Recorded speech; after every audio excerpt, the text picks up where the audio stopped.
Leaner, meaner and far less motard.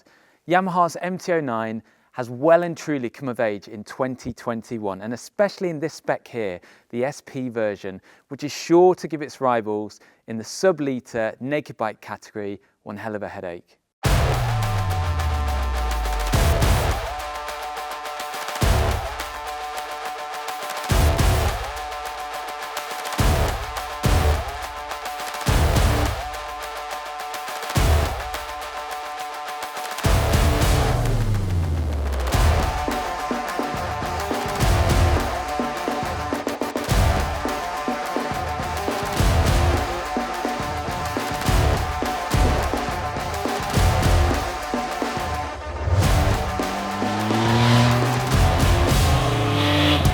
Okay, so you might be thinking that this bike is just like the last one with a few more shiny parts and a little tweak here and there with the paintwork, but you'd be wrong. This is a whole new concept. Box fresh from the ground up with so much more spec and tech. It's taken the model to a whole new level. Aside from the odd nut and bolt, everything about this bike is new, with the salient component, the engine, benefiting massively from this box fresh revolution.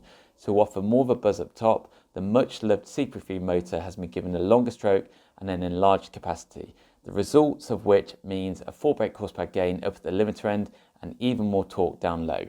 Another big change is the introduction of an R1 inspired electronic suite, meaning the SP now packs everything from slide control to wheelie control, plus engine brake management and rider modes. It even comes with cruise control, and all this information is displayed clearly on a new 3.5-inch TFT dash.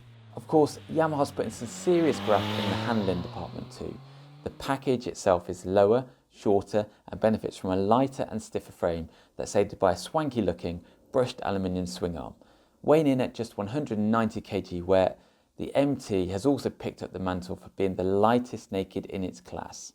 To complete the package, Yamaha's also given this bike a whole new look that focuses strongly around the mechanical DNA of the motorcycle. Up front, you'll find a minimalist LED headlight, and at the back, the slimmed down seat cowl continues that less is more theme. The SP looks sharper and cleaner than it's ever done before. But there's so much more to this motorcycle than its looks and its specs.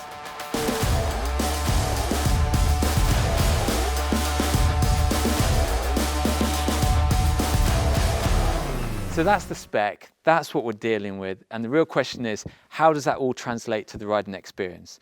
Well, I've spent a day messing around on the roads, on the airfield, having a right laugh on this bike, and it's fair to say I'm smitten with it.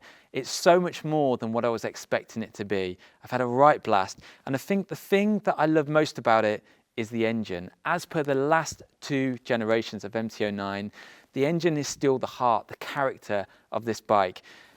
They've made it better though. They've made it more punchy, more exciting. I didn't think they could manage it, but even more characterful than what's come before. Better still, the fueling is so much better than what we've had. So riding around on the roads, it's no longer snatchy when you're rolling on and off the throttle. Don't get me wrong, if you crack on that throttle, there's a real essence of urgency there. It wants to get you going fast. And if you're not prepared for it, especially if you've got the wheelie control off, you will be over the back before you know it, so be warned. It's an animal. This bike has got a new swing arm, a new frame. It's also got new forks and a different length of shock. So it's no longer the gangly motard. Everything about it is kind of more roadster inclined. It's lower, it's more, I guess, conventional, if you want to put it that way. And that's not a bad thing. You know, do not be mistaken for that being a bad thing.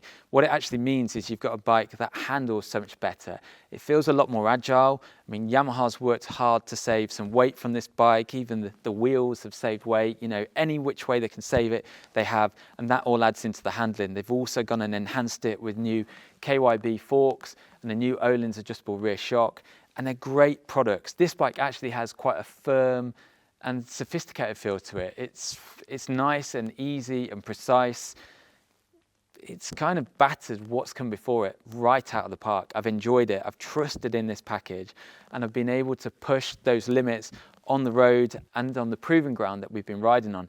I've enjoyed it. It's been firm, but not rock hard. It's no park bench. But it's not just leaf handling this thing. It's actually really quite stable. It's dependable. It's trustworthy. It can hold a really good line.